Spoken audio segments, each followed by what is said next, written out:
ओम नमः शिवाय। हर हर महादेव। संत कुमार जी कहते हैं, देवताओं ने लड्डुओं से विघ्नराज गणेश जी की पूजा की थी। तब से यहाँ गणेश जी लड्डू को प्रिय के नाम से प्रसिद्ध हैं। जो भक्ति पूर्वक विघ्नराज गणेश जी की पूजा करता है, उसे कभी विघ्न का सामना नहीं करना पड़ता। गणेश जी संतुष्ट होकर उस पुरुष की संपूर्ण कामनाएं पूरी करते हैं। चतुर्थी को केवल रात में भोजन करने का व्रत लेकर विशेषत शिप्रा नदी में स्नान करके रक्त वस्त्र धारण करें और लाल चंदन के जल से मंत्र उच्चारण पूर्वक गणेश जी को स्नान कराएं। फिर लाल चंदन का अनुलेपन करके लाल फूलों से उनकी पूजा करें। धूप और उत्तम गंध निवेदन करें। नैवेद्य में लड्डुओं का भोग लगाए। जो ऐसा करता है वे मृत्यु के पश्चात शिवधाम को जाता है। जो सुरद्वार में देवदान वंदित कुसुमेश्वर शिव की श्रद्धा से पूजा करता है, वे शिवलोक में आनंद का अनुभव करता है। जो देवादिदेव जयेश्वर महादेव का दर्शन करता है, वे सब कार्यों में विजयी होता है और अंत में शिवलोक को जाता है। यदि मनुष्य शिवद्वार में शिवलिंग का अर्चन करे तो विमान द्वारा दिव्यलोक को जाता है और गणपति का पद प्राप्त करता है। पूर्व काल में महामुनि मार्कंडे जी ने जहाँ बड़ी भारी तपस्या की थी, वहाँ भगवान शंकर का दर्शन करके मनुष्य वाजपेयी यज्ञ का फल पाता है और वे सब पापों से शुद्ध होकर दीर्घायु होता है। जहाँ हंस वाहिनी ब्राह्मणी देवी स्थित है, वे महास्थान अवंतीपुरी में बहुत उत्तम माना गया है। वे भक्तों की आशा पूर्ण करती हैं तथा जैसे माता अपने पुत्र का पालन करती हैं, उसी प्रकार भक्तों का पालन करती हैं।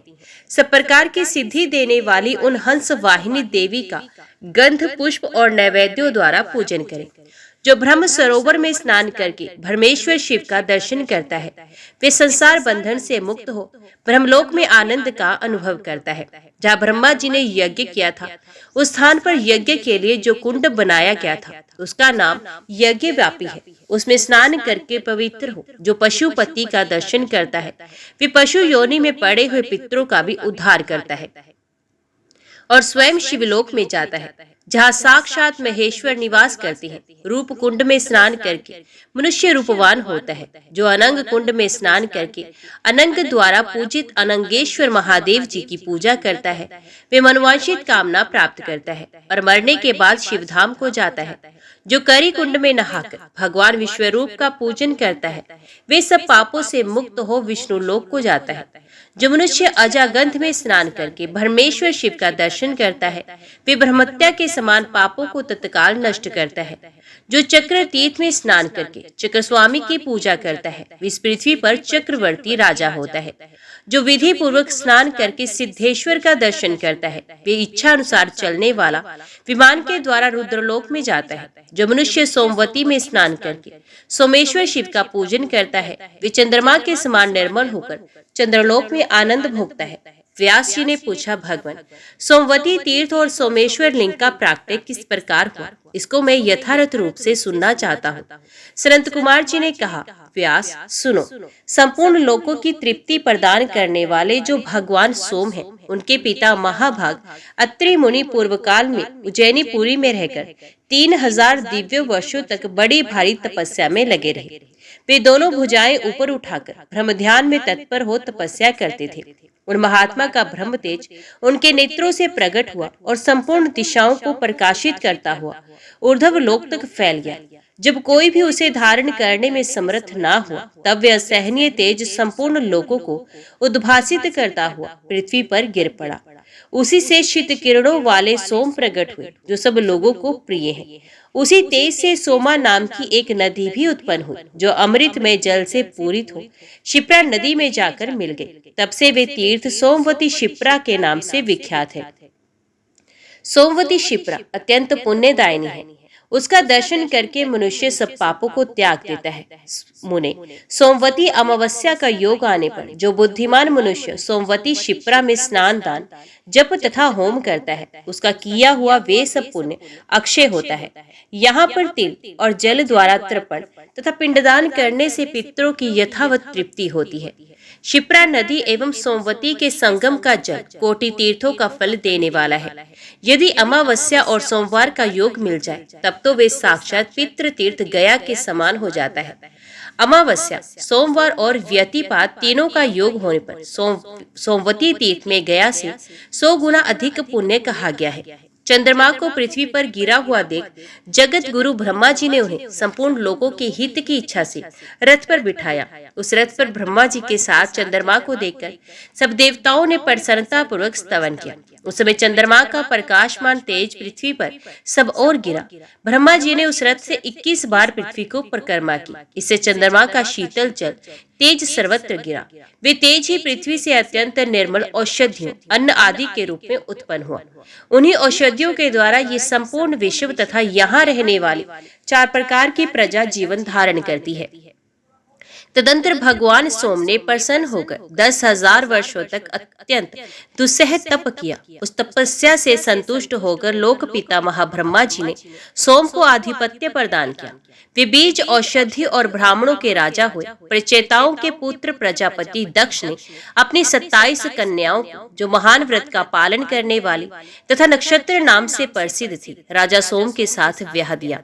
एक समय सोमवार के दिन सोमवती अमावस्या के योग में राजा सोम महादेव जी के दर्शन की इच्छा से अवंतीपुरी में आए। उन्होंने अपनी इंद्रियों को वश में करके सोमवती में स्नान किया और सोमेश्वर की पूजा की। उनकी भक्ति से संतुष्ट होकर महादेव जी ने कहा, सोम, मेरी कृपा से तुम्हारा शरीर बहुत सुंदर एवं कमनीय हो जाएगा और आज से ये मेरा विग्रह सोमेश्वर नाम से विख्यात होकर भोग और मोक्ष देने वाला होगा। व्यास जी, इस प्रकार वे शिवलिंग और तीर्थ अत्यंत दुर्लभ बताया गया है, जो श्रवण मास में इंद्रियों को संयम में रखते हुए प्रतिदिन भगवान सोमेश्वर का दर्शन करता है, वे प्रतिदिन सौराष्ट्र देश के ज्योतिर्मय लिंग सोमनाथ की पूजा का फल पाता है। सनत कुमार जी कहते हैं, नरक तीर्थ में स्नान करके भगवान महेश्वर का दर्शन करने से मनुष्य को कभी नरक नहीं देखना पड़ता। व्यास जी ने पूछा, प्रभु, नरक कितने हैं और किस स्थान पर उनकी स्थिति है, ये बताने की कृपा करें। संत कुमार जी ने कहा, व्यास, समस्त नरक पाताल लोक में स्थित हैं, जो सदैव दुख देने वाले हैं। सब जीव अपने अपने पुण्यों का नाश होने से अपने अपने कर्मों के अनुसार अधोगति को प्राप्त होते हैं। रौरव, शुक्र, रौद्र, ताल, विंशक, तप्तकुंभ, तप्तास, मज्वाल, कुंभीपाक, प्रकचन, अति दारुण, कृमिभुक्ति, रक्त, लालाभक्ष, गंडक, अधोमुख, अस्थिभंग, यंत्र पीड़नक, संदर्श, रधिरुण, असीपत्र और कुभोजन इत्यादि सभी नरक अत्यंत भयंकर हैं। यमराज के राज्य में उन सबकी स्थिति है। उनका नाम सुन लेने मात्र से अत्यंत भय हो जाता है। पाप कर्मों में संलग्न रहने वाले मनुष्य उनमें गिरते हैं और गिरे हुए जीव अपने कर्मों के अनुसार उनमें पकाए जाते हैं। भांति भांति की यातनाओं द्वारा उनके भयानक पाप कर्मों का क्षय होता है। तपाई हुई लोहे की सांकल से मनुष्यों के दोनों हाथ खूब कसकर बांध दिए जाते हैं और बड़े बड़े वृक्षों के शिखरों पर यमदूत उन्हें लटका देते हैं। वे अपने अपने कर्मों के लिए शोक करते हुए चुपचाप लटके रहते हैं और भयंकर यमदूत अग्नि के समान कीलों, कांटों और लोह दंडों से उन पापात्माओं को मारते और पीटते रहते हैं। कभी क्षण भर में वे आग से तपाए जाते हैं और कभी काटकर मारे सारे शरीर को जर्जर करके उन्हें सब और फेंक दिया जाता है। इस प्रकार उन नरकों में यातना दे देकर पापी पुरुषों को पकाया जाता है। ये यातना उन्हीं पापियों को भोगनी पड़ती है जो बहुत पाप करके उनके लिए कोई प्रायश्चित नहीं करते। जिस पुरुष को पाप करने के बाद उसके लिए बहुत पश्चाताप होता है, उसकी पाप शुद्धि के लिए एकमात्र भगवान शिव का स्मरण ही सर्वोत्तम प्रायश्चित है। इसलिए दिन रात पुरुषोत्तम शिव का स्मरण करने वाला मनुष्य अपने समस्त पापों का नाश करके शुद्ध होता है, फिर उसे नरक में नहीं जाना पड़ता। जो मनुष्य यहाँ समस्त लोकों में विख्यात केदार तीर्थ में स्नान करके शुद्ध हो केदारेश्वर महादेव का दर्शन करता है, वे सब पापों से मुक्त हो शिवलोक में परम आनंद का अनुभव करता है। जटाश्रंग तीर्थ में स्नान से पवित्र हो जितेंद्रिय पुरुष यदि जटेश्वर शिव का दर्शन करे तो वे सब पापों से छुटकारा पा जाता है। इंद्र तीर्थ में स्नान करके इंद्रेश्वर शिव का दर्शन करने वाला मनुष्य भी संपूर्ण पापों से छूटकर इंद्रलोक में प्रतिष्ठित होता है। जो शिवजी के ध्यान में तत्पर हो कुंडेश्वर का दर्शन करता है, वे शिव दीक्षा का शुभ फल प्राप्त करता है। गोप तीर्थ में स्नान करके गोपेश्वर का दर्शन करने वाला मनुष्य शिवलोक को जाता है। चिपटा तीर्थ में स्नान करके जो भगवान शिव को प्रणाम करता है वे पशु पक्षियों की योनि में जन्म नहीं लेता। विजय तीर्थ में नहाकर आनंदेश्वर की पूजा करने से समस्त पापों से छूटा हुआ मानव स्वर्गलोक में विजयी होता है। पूर्व काल में श्री रामचंद्र जी सीता और लक्ष्मण के साथ चित्रकूट से उस उज्जैनीपुरी में आए। यहाँ मुनि श्रेष्ठ परशुराम जी से मिलकर उन्होंने पूछा, महामुनि, यहाँ कौन कौन से पुण्य तीर्थ हैं और कौन सा क्षेत्र है? श्री रामचंद्र जी का ये वचन सुनकर विप्रवर परशुराम जी ने कहा, रघुवंश की वृद्धि करने वाले वीर श्री राम प्राचीन काल में अवंती देश के अंतर्गत जो कुशस्थली नाम की भूमि थी वही इस समय उज्जैनी के नाम से प्रसिद्ध है। वहां जाकर तुम अपने पिता दशरथ जी को पिंडदान से तृप्त करो। उस पुरी में देवताओं और दानवों के गुरु भगवान महाकाल निवास करते हैं। वहां जो ब्राह्मण और महाबली क्षत्रिय जाते हैं उन्हें उस परम पद की प्राप्ति होती है जहां साक्षात भगवान महेश्वर विराजमान है। ये सुनकर भगवान श्री रामचंद्र जी जहां पुण्यदायिनी शिप्रा नदी बहती है उस अवंतीपुरी में आए। वहां स्नान करके उन्होंने अपने पितरों का तर्पण किया। तत्पश्चात वे महाकाल जी का दर्शन करने के लिए चले गए। इसी समय आकाशवाणी के द्वारा देवादिदेव महादेव जी ने कहा, रघुनंदन, तुम्हारा कल्याण हो, तुम अपने नाम से यहाँ मेरी स्थापना करो। यह आकाशवाणी सुनकर श्री राम ने लक्ष्मण से कहा, सुमित्रा नंदन, भगवान शिव ने मुझ पर अनुग्रह किया है, अतः इस तीर्थ में तुम रामेश्वर नामक शुभ शिवलिंग की प्रतिष्ठा करो। यह आज्ञा पाकर लक्ष्मण ने वहां भगवान शंकर को स्थापित किया। फिर शिवजी का पूजन करके श्री राम, लक्ष्मण तथा जानकी जी ने वहां से यात्रा की। जो मनुष्य राम तीर्थ में स्नान करके रामेश्वर शिव का दर्शन करता है वे सब पापों से मुक्त होकर विष्णु लोक को जाता है। सनंत कुमार जी कहते हैं, सौभाग्य तीर्थ में स्नान करके सौभाग्येश्वर का दर्शन करने पर मनुष्य सब पापों से छूटकर परम सौभाग्य पाता है। घृत तीर्थ में स्नान करके भगवान शिव को घृत से नहलाएं और अग्नि में घृत की आहुति दे। ऐसा करने वाला मनुष्य रुद्रलोक में प्रतिष्ठित होता है। देवताओं और दैत्यों से वंदित योगेश्वरी देवी का पूजन करके मनुष्य सब पापों से शुद्ध होता है और परम उत्तम योग को प्राप्त होता है। श्रृंगावर तीर्थ में स्नान करके सब पापों से छूटा हुआ पुरुष धन धान्य से संपन्न हो निर्मल कुल में जन्म लेता है। शुद्धोदक तीर्थ में चतुर्दशी को मुक्ति के लिए स्नान करने वाला मनुष्य सुरेश्वर शिव का दर्शन करके मोक्ष को पा लेता है। अवंती में पत्नेश्वर नाम से प्रसिद्ध भगवान महेश्वर दर्शनीय है। जो मनुष्य गंध, पुष्प, धूप और दीप आदि मनोरम उपचारों से भावभक्ति के साथ उनकी विधिवत पूजा करता है उसके वंश का नाश नहीं होता और अंत में वे शिवलोक को जाता है। पूर्व काल में भगवान सूर्य देव ने शिप्रा नदी के तट पर दुर्दश नाम से प्रसिद्ध तीर्थ का निर्माण किया है। जो मनुष्य सप्तमी, अष्टमी, रविवार और संक्रांति के दिन उसमें स्नान करके पवित्र हो 3 रात वहां उपवास करता है और शिप्रा नदी के तट पर स्थित भगवान शिव का दर्शन एवं भक्ति भाव से पूजन करता है वे माता पिता के वंश का भलीभांति उद्धार करके भगवान शिव के समीप जाता है।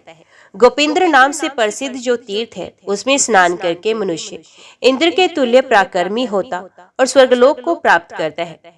जो उस तीर्थ में मृत्यु को प्राप्त होते हैं वे पुनः इस भूतल पर जन्म नहीं लेते। गंगा तीर्थ में ज्येष्ठ शुक्ल दशमी को स्नान करने का विशेष फल बताया गया। जो मनुष्य गंगा तीर्थ में स्नान करके पुष्कर अंडक का दर्शन करता है वे स्वर्गलोक में सुखी होता है। उत्तरेश्वर तीर्थ में स्नान करके मानव शीघ्र ही अपने पितरों को नरक से उद्धार कराता है और स्वयं भी स्वर्गलोक में जाता है। भूतेश्वर में स्नान करके मनुष्य भूतेश्वर जी का गंध, पुष्प और नैवेद्य आदि से पूजन करे। इससे मृत्यु के पश्चात वे स्वर्गलोक को जाता है। जो मनुष्य मन और इंद्रियों को संयम में रख के एकाग्रचित होकर अम्बालिका देवी का दर्शन करता है वे सब पापों से मुक्त होता है। जो गंध और पुष्पों द्वारा देवेश्वर शिव का अर्चन करता है उसे शिवलोक में निवास प्राप्त होता है। जो मनुष्य पवित्र हो भगवान पुण्येश्वर का दर्शन करता है वे गणपति पद को प्राप्त होता है। जो लुम्पेश्वर तीर्थ में स्नान करके भगवान महेश्वर की भली भांति पूजा करता है वे नरक में नहीं जाता, स्वर्गलोक में पूजित होता है। जो स्थर विनायक तीर्थ में स्नान करके गंध, पुष्प, धूप और भक्ष्य भोज्य आदि सामग्रियों से गणेश जी की पूजा करता है वे मृत्यु के पश्चात शिवलोक में जाता है। जो विद्वान मानव नव नदी के समीप गंध पुष्प धूप आदि के द्वारा पार्वती जी का पूजन करता है, वे अनुपम सौभाग्य का भागी होता है। प्रयाग तीर्थ में स्नान करके जो प्रयागेश्वर का दर्शन करता है, वे सब लोगों को लांघकर भगवान शिव के लोक में प्रतिष्ठित होता है। पूर्व काल में भगवान नर और नारायण ने इस पृथ्वी पर श्री कृष्ण और अर्जुन के रूप में अवतार लिया था। श्री कृष्ण के अवतार का उद्देश्य कुछ और था और अर्जुन किसी अन्य हेतु से ही प्रकट हुए थे। श्री कृष्ण ने कंस आदि समस्त दानवों का युद्ध में संहार कर डाला। तदंतर कुंती पुत्र अर्जुन इंद्र से अस्त्र विद्या की प्राप्ति के लिए स्वर्गलोक में गए। वहां अस्त्र विद्या प्राप्त कर लेने पर वीरवर अर्जुन ने देवराज इंद्र से गुरु दक्षिणा मांगने के लिए कहा। तब देवराज इंद्र ने कहा, अर्जुन, हिरण्यपुर में निवास करने वाले जो निवात कवच नामक उग्र दानव है, उनका शीघ्र वध करो, यही मेरे लिए गुरु दक्षिणा होगी।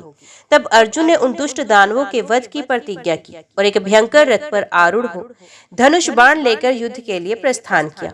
उन समस्त दानवों का संहार करके पार्थ ने अत्यंत दुष्कर पराक्रम दिखाया और संपूर्ण देवताओं को प्रसन्न किया। उसमें कृत्य कार्य हुए अर्जुन से इंद्र ने कहा, वीर, तुम कोई उत्तम वर मांगो। तब अर्जुन ने उन दो प्रतिमाओं को मांगा जिनकी पूजा साक्षात ब्रह्मा जी ने की थी। ये सुनकर इंद्र बोले, अर्जुन, इन दोनों प्रतिमाओं का महात्मा शंकर ने लाल कमल के फूलों द्वारा ब्रह्मा के एक दिन तक पूजन किया है। इसी प्रकार पूर्व काल में भगवान विष्णु ने तीनों लोकों का पालन करने के लिए सुगंधित नीलकमल के फूलों से सहस्रों वर्षों तक इनकी पूजा की है। प्रजापति ब्रह्मा जी ने भी सृष्टि रचना की कामना लेकर एकाग्रचित हो लाल कमल के फूलों से इन युगल प्रतिमाओं का पूजन किया है। कुंती नंदन, तुम इन्हें मृत्यु लोक में कैसे ले जाओगे? इन प्रतिमाओं के बिना तो ये स्वर्गलोक तिनके लिए तुल हो जाएगा। अर्जुन ने कहा, प्रभु, मैं तो इसी वरदान का अभिलाषी हूँ, मुझे दूसरी कोई वस्तु नहीं चाहिए। तब इंद्र ने कहा, वीर, तुम इन प्रतिमाओं को लेकर कुछ स्थली उज्जैनीपुरी में स्थापित करो। शिप्रा के उत्तर तट पर भगवान केशव समस्त पापों का नाश करने वाले केशवाड़ की स्थापना करेंगे। सदा आषाढ़ और कार्तिक मास में वहां की यात्रा होगी। मैं भी उस समय दर्शन करने के लिए आऊंगा। मेरे साथ पवन, मेघ और बिजलियां भी होंगी।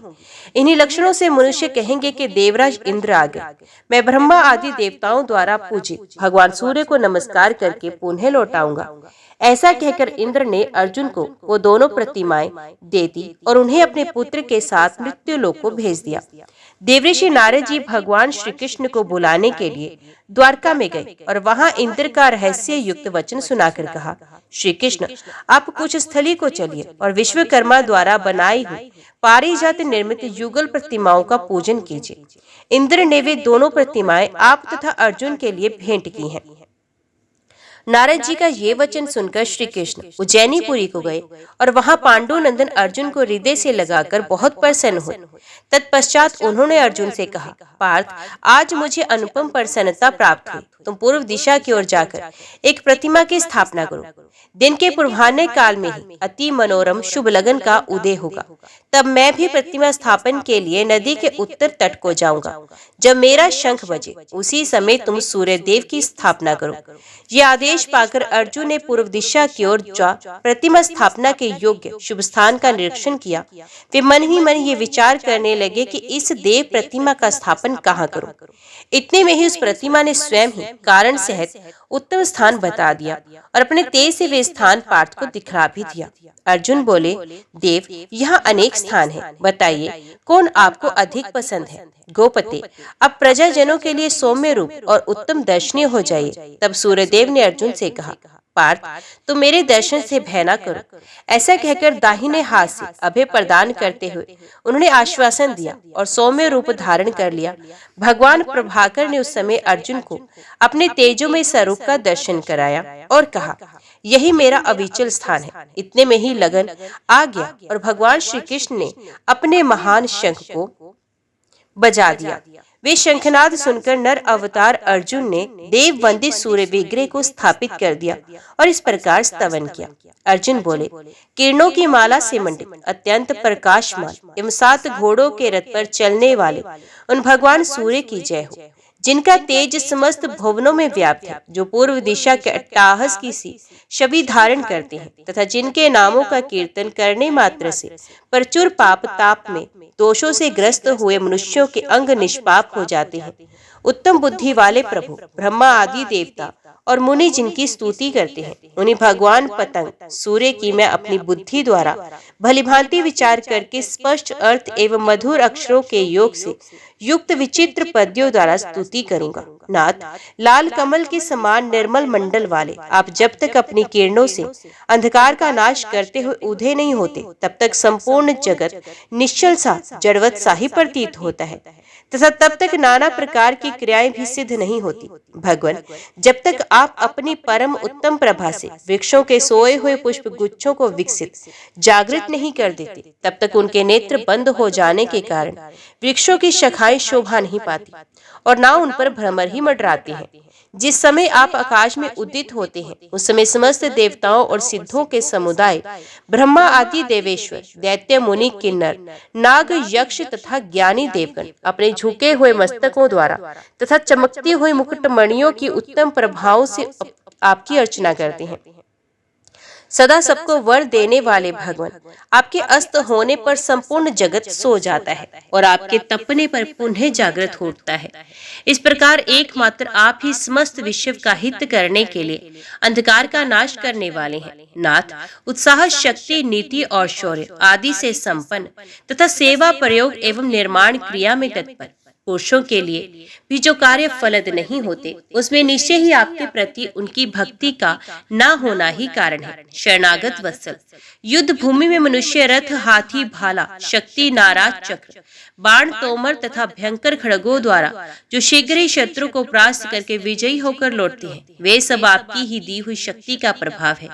भयानक स्थानों, दुर्गम और ऊंची नीची भूमियों में तथा रीछ, हाथी, सिंह, बहुत से कंटक तथा चोरों के बीच में पड़े हुए संकटग्रस्त एवं अतिशय शोक से मोहित चित्त वाले मानव भी आपके नामों का कीर्तन करने मात्र से मृत्यु के भय से छूट जाती है। तेजो राशि सूर्य, इस संसार में जो सब ओर से दुखी हैं, उन्हें आप ही शरण देते हैं। संपूर्ण जगत में आपके समान दयालु दूसरा कोई नहीं। एकमात्र आप में ही की हुई भक्ति पूर्णतः सफल होती है। आपकी शरण में आ जाने पर मनुष्यों को रोग व्याधि का कष्ट कैसे हो सकता है। देव, आप देखा करते हैं कि कौन कुष्ठ रोग से पीड़ित है, किसे शत्रु और रोग आदि सता रहे हैं, कौन पंगु, अंध और जड़ है, किनके पैर गल गए हैं और कौन निर्धन तथा निष्क्रिय हो गया है। इस प्रकार निरीक्षण करके आप कृपा पूर्वक प्राणियों की उन दोषों से रक्षा करते हैं। आपकी जैसी परोपकार पूर्ण चेष्टा देखी जाती है, वैसी और किसमें है। धर्म सेवित होने पर परलोक में फल देने के लिए उपस्थित होते हैं।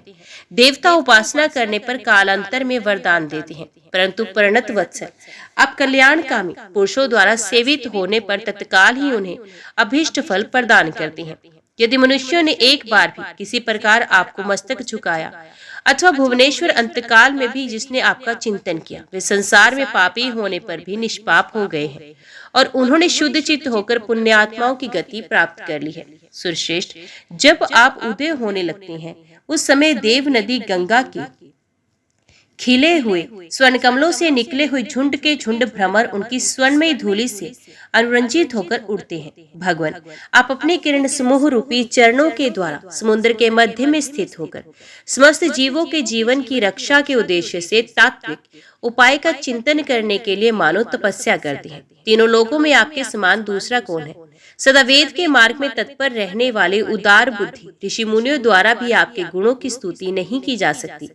आप ही विष्णु हैं, आप ही चंद्रमा, आप ही दैत्यों का मान मर्दन करने वाले स्वामी कार्तिकेय हैं, आप ही धन अध्यक्ष कुबेर हैं, आप ही काल हैं, आप ही ब्रह्मा हैं, आप ही पर्वत, मिट्टी, जल के आश्रय तथा अग्नि हैं, आप ही ब्राह्मणों के जपने योग्य ओंकार है, आप ही वहां समुद्र है, आप ही यम, रुद्र, इंद्र और मेघ है, आप ही व्रत, यम तथा नियम है और आप ही ये संपूर्ण जगत है। त्रिपुर मथन, गोपते, सुराधीश भगवान, आपका मुख कमल के समान सुंदर है। आप संपूर्ण देवताओं के गुरु हैं।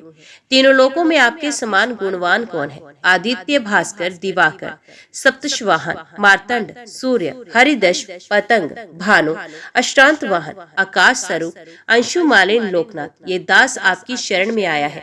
जगत प्रिय, आपको नमस्कार है, नमस्कार है। ब्राह्मणे, सत्य, शुभ, मंगल, लोकनाथ, आकाश कमल, ईश मुनि संसुत, विश्व मूर्ति, आर्तजनों का शोक नाश करने वाले, सेवकों का पालन करने वाले भगवान सूर्य, आप अपनी शरण में आए हुए मुझ पर प्रसन्न हुए। देव, आज मैंने मस्तक पर अंजलि बांधे हुए दोनों हाथों से नमस्कार पूर्वक बड़े भक्ति भाव से आपका स्तवन किया है। इसलिए हे प्रभु, आप मेरे ऊपर सौम्य रूप हो जाइए और मेरी बुद्धि को धर्म में लगाइए। जो संपूर्ण जगत के एकमात्र नेत्र हैं, वेद त्रयमय हैं अथवा त्रिभुवन स्वरूप हैं, त्रिगुणात्मक शरीर धारण करने वाले हैं और समस्त विश्व की उत्पत्ति, पालन तथा संहार के हेतु हैं, उन ब्रह्मा, विष्णु, शिव भगवान सूर्य को नमस्कार है। सूर्यदेव बोले, उत्तम व्रत का पालन करने वाले अर्जुन, मैं तुम्हारे स्तोत्र से इस समय संतुष्ट हूँ, अतः तुम्हारे मन में जो भी इच्छा हो उसकी पूर्ति के लिए यत्न पूर्वक वर दूंगा। अर्जुन ने कहा, प्रभु, मेरे लिए यही सबसे उत्तम वर है कि आप इस विग्रह में सदा स्थित रहें। जो मनुष्य आपको प्रणाम करके भक्ति पूर्वक की स्तुति करे, उनको आप मनोवांछित वस्तु प्रदान करें। सूर्यदेव ने कहा, अर्जुन, जो भक्ति पूर्वक मेरी पूजा करके स्तोत्र द्वारा मेरी स्तुति करेंगे, उनके पास कभी धन संपत्ति की कमी नहीं होगी। संत कुमार जी कहते हैं, भगवान श्री कृष्ण ने भी शंख बजाकर सूर्यदेव की भली भांति स्थापना करके एकाग्रचित हो इस प्रकार स्तवन किया। आदित्य, भास्कर, भानु, रवि, सूर्य, दिवाकर, प्रभाकर, दीवानाथ, तपन, तपने वालों में श्रेष्ठ, वरेण्य, वरद, विष्णु, अनक, वासवानुज, इंद्रों के छोटे भाई, बल, वीर, सहस्रांशु, सहस्त्र किरण द्युति, मयूख्यामाली, विश्व, मार्तंड, चंडकिरण, सदागति, भास्वान, सप्ताशव, सुख उदय, देव देव, अहन बंधु, घामनिधि, अनुत्तम, तप, ब्रह्मयलोक, लोकपाल, अपामति, जगत प्रबोधक, देव, जगदीप, जगत प्रभु, अर्घ, निश्रेश्वर, कारण, शेषापर, इन, प्रभावी, पुण्य, पतंग, पतकेश्वर, मनवाशी दाता, दुष्ट फलप्रद, अदृष्ट फलप्रद, ग्रह, ग्रहकर, हंस, हरिदश्व, हुताशन, मंगले, मंगल, मेध्य, ध्रुव, धर्म प्रबोधन, भव, संभादित, भाव, भूत भव्य, भवात्मक, दुर्गम, दुर्गतिहर, हरनेत्र, त्रयमय, त्रिलोक्य तिलक, तीर्थ, तरणी, सर्वोतोमुख, तेजो राशि, सुर निर्वाण, विश्वेश, शाश्वत, घाम, कल्प, कल्पानल, काल, कालचक्र, ऋतुप्रिय, भूषण, मरुत, सूर्य, मणिरतन, सुलोचन, त्वष्टा, विष्टर, विश्व, सत्कर्म साक्षी, असत्कर्म साक्षी, सविता, सहस्राक्ष, प्रजापाल, अधोदक्ष, ब्रह्मा, वासरारम, वृक्तवर्ण, महादुति, शुक्ल, मध्यनिंद, रुद्र, श्याम, विष्णु और दिनाथ नाम से प्रसिद्ध भगवान सूर्य को प्रणाम करता हूँ। इस प्रकार भगवान श्री कृष्ण के द्वारा कहे गए इन 108 दिव्य नामों का जो मनुष्य पवित्र एवं एकाग्रचित हो भक्ति पूर्वक पढ़ता और सुनता है, उसे कभी विपत्तियां नहीं प्राप्त होती तथा सर्वत्र शुभ की प्राप्ति होती है। इतना ही नहीं, उसे धन, धान्य, सुख, पुत्र, तेज, प्रज्ञा, परम ज्ञान, विशुद्ध बुद्धि एवं परम पद की प्राप्ति होती है।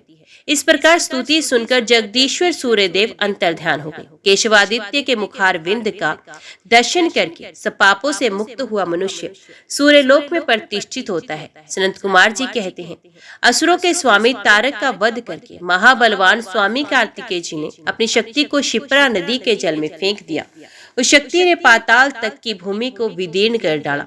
उसी मार्ग से भगवती गंगा ऊपर निकल आई, जो समस्त तपस्वी मुनियों और देवताओं के द्वारा वंदनीय है। कोटि तीर्थ तीनों लोकों में पवित्र कहा गया। वहाँ ब्रह्मा जी ने कोटि तीर्थेश्वर शिव की स्थापना की है। कोटि तीर्थ में स्नान करने के पश्चात कोटीश्वर शिव का दर्शन करके मनुष्य सब पापों से मुक्त होता है। मुने, जो वहाँ श्राद्ध करता है उसे 10 अश्वमेध यज्ञों का फल प्राप्त होता है। जो पूर्णिमा तथा अमावस्या को शस्त्रधारी कार्तिकेय का दर्शन करता है वे 7 जन्मों तक पुत्रहीन, निर्धन तथा रोगी नहीं होता।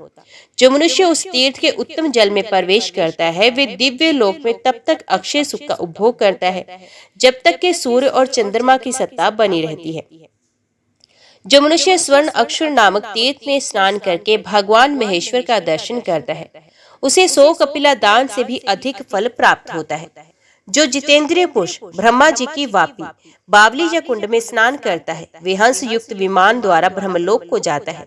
जो मनुष्य चैत्र या फाल्गुन मास में विष्णु वापी में स्नान करके जितेंद्रिय हो, उपवास पूर्वक रात्रि में जागरण करता है, वे सब पापों से मुक्त होता है और भगवान विष्णु के लोक में जाता है। जो मन को संयम में रखकर भक्ति पूर्वक अभेश्वर देव के पटबंध का दर्शन करता है, वे रुद्रलोक को जाता है। मुने, जो मनुष्य एकचित्त होकर अगस्त्येश्वर के समीप जाता है और अगस्त्योदक के समय उनका दर्शन करता है, वे संपूर्ण पातकों से मुक्त होता है। काश पुष्प के समान गौरवर्ण, अग्नि और वायु से प्रकट मित्रावर्ण पुत्र कुंभियों ने आपको नमस्कार है। इस मंत्र से अगस्त्य जी को अर्घ्य देने वाला मानव पुत्रवान और धनवान होता है। मृत्यु के पश्चात वे स्वर्गलोक में जाता है और स्वर्गभोग के अनंतर पुण्य इस मृत्युलोक में आकर पवित्र धनवानों के घर में जन्म लेता है अथवा महान योगीश्वर होता है। व्यास, उत्तम पुण्य प्रदान करने वाली दिव्यपुरी उज्जैनी प्रथम कल्प में स्वर्ण श्रृंगा कहलाती है, दूसरे में इसका नाम कुशस्थली होता है, तीसरे में इसका नाम अवंतिका होता है, चतुर्थ कल्प में इसका नाम अमरावती होता है, पंचम कल्प में चूड़ामणि, छठे में पद्मावती और सातवें में इसका नाम उज्जैनी जाना चाहिए। जो मनुष्य प्रातः काल उठकर इन नामों का पाठ करता है, वे निस्संदेह 7 जन्मों के पाप से मुक्त होता है। प्राचीन काल की बात है, उज्जैनी पुरी में अंधक नाम से प्रसिद्ध दैत्य राज्य करता था। उसके महाप्रकर्मी पुत्र का नाम कनक दानव था। एक बार उस महाशक्तिशाली वीर ने युद्ध के लिए इंद्र को ललकारा। तब इंद्र ने क्रोध पूर्वक उसके साथ युद्ध करके उसे मार गिराया। उस दानव को मारकर वे अंधकासुर के भय से भगवान शंकर को ढूंढते हुए कैलाश पर्वत पर चले गए। वहां देवताओं के स्वामी इंद्र ने भगवान चंद्रशेखर का दर्शन करके अपनी अवस्था उन्हें बताई और प्रार्थना की, भगवान, मुझे अंधकासुर से अभय दीजिए। इंद्र का ऐसा वचन सुनकर शरणागत वत्सल शिव ने अभय देते हुए कहा, इंद्र, तुम अंधकासुर से भय न करो। इस प्रकार सांत्वना देकर भगवान शिव ने महाभयानक रौद्र रूप धारण किया और वे एक चरण से पृथ्वी पर उतरे। जहाँ उनका चरण पड़ा, उसी स्थान पर सर्वदेव वंदित एक कुंड प्रकट हो गया। भगवान शिव ने वहां पैर रखा था, इसलिए इस कुंड का नाम शिवपद प्रसिद्ध हुआ। सर्वप्रथम शिव शंकर के चरणागुष्ठ की कोटि कोना वहां पड़ी थी, इसलिए वे तीर्थ सर्व पाप नाशक कोटि तीर्थ के नाम से विख्यात हुआ। वहीं भगवान अगस्त्य ने करोड़ों तीर्थों का स्थापन किया। इस कारण से भी लोक में उसका कोटि तीर्थ नाम पड़ गया। उस तीर्थ का दर्शन करके सब देवताओं ने अपने हित की इच्छा से उसमें स्नान किया। महाकाल में स्वरूप धारण करके भगवान शिव का वहां आगमन हुआ है, इसलिए वे उस तीर्थ में महाकाल के नाम से प्रसिद्ध हुए हैं। दानवंधकासुर ने जब इंद्र के द्वारा अपने पुत्र के मारे जाने का समाचार सुना, तब महान क्रोध में भरकर उसने रण के बाजे बजवाए और सेना सहित उस स्थान पर आया जहाँ सब देवता मौजूद थे। रथ, हाथी आदि से युक्त विशाल सेना के साथ महायुद्ध के लिए उद्युक्त हुए दानवों को आते देख देवता लोग भगवान शिव की शरण में आए। तब वे त्रिनेत्रधारी भगवान महाकाल देवताओं निर्भय हो ऐसा कहकर हाथ में त्रिशूल लिए खड़े हो गए। दैत्यों पर भगवान रुद्र का कोप होते ही सारा आकाश मंडल प्रज्वलित अग्नि की ज्वालाओं से व्याप्त हो गया। अंधकासुर ने क्रोध में भरकर देवताओं के विनाश के लिए करोड़ों दुस्सह बाणों की झड़ी लगा दी। पिनाकधारी महाकाल ने आग की चिंगारियों और ज्वालाओं को छोड़ते हुए उस दानव के अस्त्र शस्त्रों के सैकड़ों टुकड़े कर दिए। साथ ही अंधकासुर को भी अनेक बाणों से घायल किया। जैसे भ्रमर कमल के फूल पर छा जाते हैं, उसी प्रकार भगवान शंकर के बाणों ने अंधक को सब ओर से आच्छादित कर दिया। अंधकासुर युद्ध में स्थित होने पर भी अत्यंत शिथिल हो गया। उसके अस्त्र शस्त्र भी शिथिल हो गए। भगवान शिव के गण भी बड़े भारी योद्धा थे, साथ ही उन्हें भगवान शंकर का सामीप्य भी प्राप्त था, इसलिए उन्होंने युद्ध में उत्साह पूर्वक लड़कर अंधकासुर की सेना को मार डाला। अपनी सेना को देवताओं द्वारा छिन्न भिन्न की हुई देख और अपने को भी महेश्वर के बाणों से शक्त विक्षक्त हुआ पाकर अंधकासुर विकल शरीर से भयभीत हो गया। तब उसने तामसी माया फैलाई। उस माया से उसका शरीर अदृश्य हो गया और वे उत्तर दिशा की ओर चल दिया।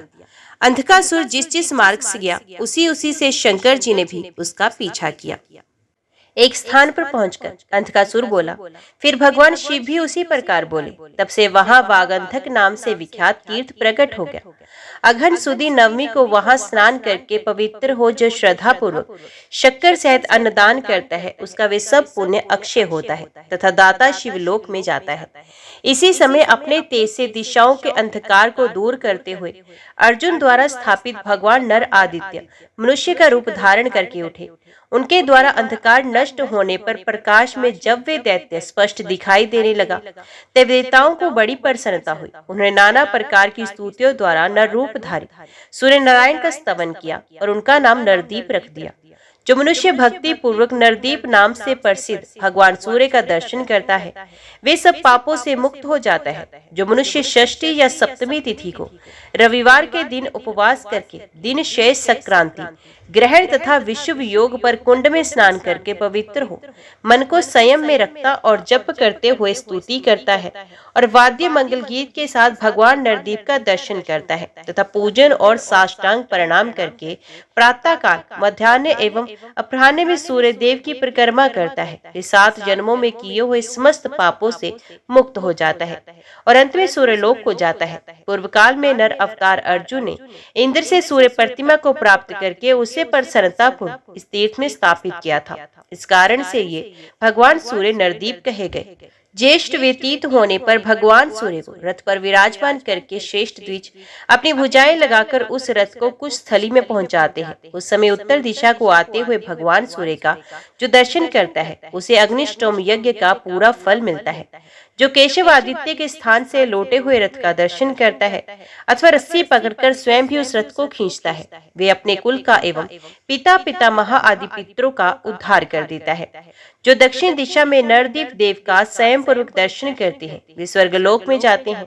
और जो मनुष्य भक्ति पूर्वक श्री सूर्य देव की परिक्रमा करते हैं, उनके द्वारा 7 दीपों वाली पृथ्वी की प्रदक्षिणा हो जाती है। प्रातः काल उठकर मौन हो भक्ति भाव से भगवान सूर्य के समीप जाएं, पूर्व द्वार से दर्शन और नमस्कार कर दक्षिण द्वार से प्रवेश करके रथ चक्र की पूजा करें। तदंतर उसी द्वार से निकलकर प्रणाम पूर्वक आगे जाए और पश्चिम द्वार का आश्रय ले रथ में स्थित हुए सूर्यदेव का अर्चन करें।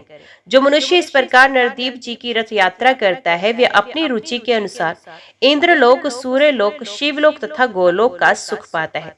जो मनुष्य भगवान सूर्य नारायण के अग्रभाग में स्थित वापी में 1 मास तक प्रतिदिन अवगाहन करके नरदीप जी का दर्शन करता है, उसके दुस्वप्न का नाश होता है। अंधकार नष्ट होने पर जब सब और उत्तम प्रकाश छा गया, तब भगवान महेश्वर ने 3 शिखाओं वाले त्रिशूल से अंधकासुर को विदीर्ण कर दिया। इसे ब्रह्मा और इंद्र आदि संपूर्ण देवता बहुत प्रसन्न हुए। उस समय भगवान विष्णु ने देवताओं के हित की इच्छा से शंखनाद किया। जहाँ उन्होंने शंख बजाया, वहाँ शंखोद्धारण नाम से प्रसिद्ध तीर्थ हो गया। वहाँ भगवान विष्णु सदा निवास करते हैं। वही अनादि चतुर्मुख लिंग भी है। उस लिंग के समीप ही विष्णुदेव के दक्षिण भाग में त्रिशूल से लक्षित होने वाले भगवान शिव विराजमान रहते हैं। जो जितेंद्रिय पुरुष चतुर्दशी और अष्टमी को इन सबका दर्शन करते हैं, वे समस्त पाप राशि के क्षीण हो जाने से परम गति को प्राप्त होते हैं। जो वहां स्नान और एकादशी का व्रत करके शंखधारी भगवान जनार्दन का दर्शन करता है, वे अच्युत पर वैकुंठ धाम को प्राप्त होता है। भगवान रुद्र के त्रिशूल से अंधकासुर के विदीर्ण होने पर वहां एक विशेष प्रकार की ध्वनि प्रकट हुई। उसी स्थान पर ओंकारेश्वर महादेव का आविर्भाव हुआ। उस तीर्थ में स्नान करके पवित्र हो समाधि तथा नियम से जो ओंकार स्वरूप महादेव जी का दर्शन करता है, वे सब पातकों से मुक्त हो जाता है। अंधकासुर को घायल करके वे त्रिशूल पाताल गंगा के जल में चला गया। पाताल निवासी भगवान हाटकेश्वर उसी शूल से मार्ग से ऊपर निकले, इसलिए उन्हें शूलेश्वर कहा गया है। उनके उत्तर भाग में धूत ताप नामक तीर्थ है। वहीं वह पापात्मा एवं प्राकर्मी दैत्यराज त्रिशूल से गिराया गया था, इसलिए उस तीर्थ को धूत पाप कहते हैं। जो जितेंद्रिय शिव भक्त अष्टमी, पूर्णिमा, चतुर्दशी तथा शनिवार को एक रात उपवास करके धूत पाप नामक महेश्वर का दर्शन करता है, वे 7 जन्मों में किए हुए समस्त पापों से छूट जाता है और अंत में शिवलोक को प्राप्त होता है। जो मनुष्य पोष के महीने में वहां स्नान करके शिव जी का दर्शन करता है, वे शूलेश्वर के प्रभाव से ब्रह्महत्या से मुक्त होता है और मृत्यु के पश्चात परम पद को प्राप्त होता है।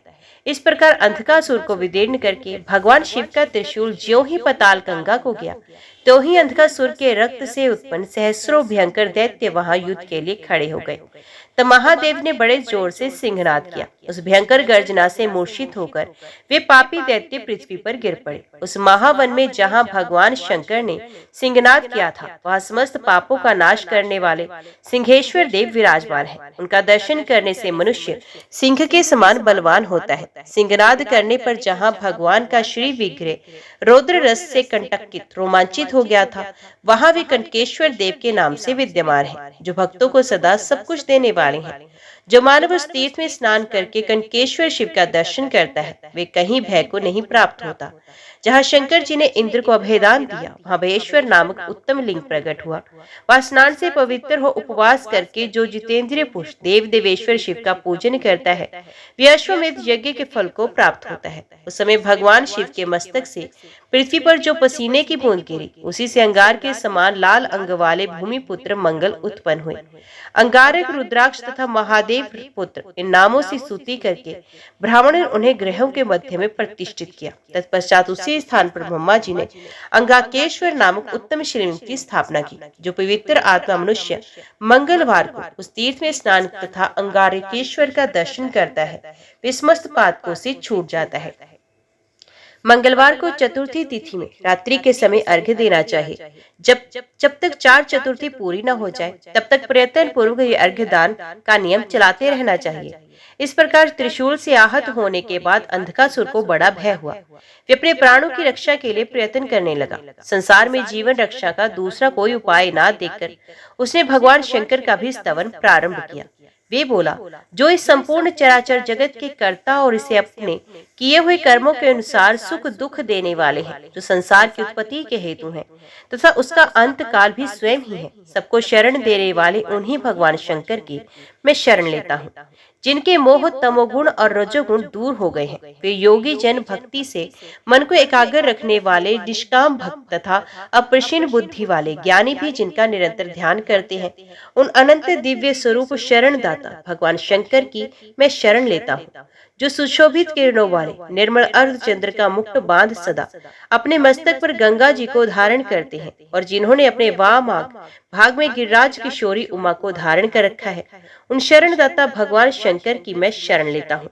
सिद्ध और चारण जिनके चरणार बिंदों की सेवा करते रहते हैं, और जिन्होंने आकाश से ऊंची ऊंची उत्ताल तरंगों के साथ विषम वेग से गिरती हुई त्रिभुवन पावनी गंगा को अपने मस्तक पर पुष्पमाला की भांति धारण कर लिया था, उन शरणदाता भगवान शंकर की मैं शरण लेता हूँ।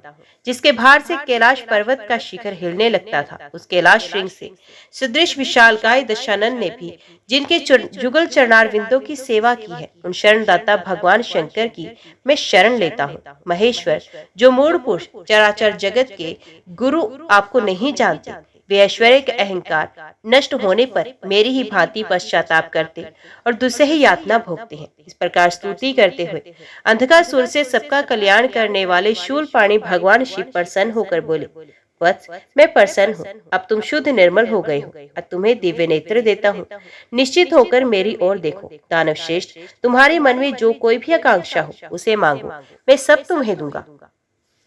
अंधकासुर बोला, देवेश्वर, मुझे गणपति पद प्रदान कीजिए, क्योंकि वे सदा अक्षय है। भगवान शिव बोले, बस तुम मेरे गणों के अध्यक्ष होकर रहो, तुम्हें अणिमा अदा समस्त सिद्धियां प्राप्त हो और सदैव तुम मेरे प्रिय बने रहो।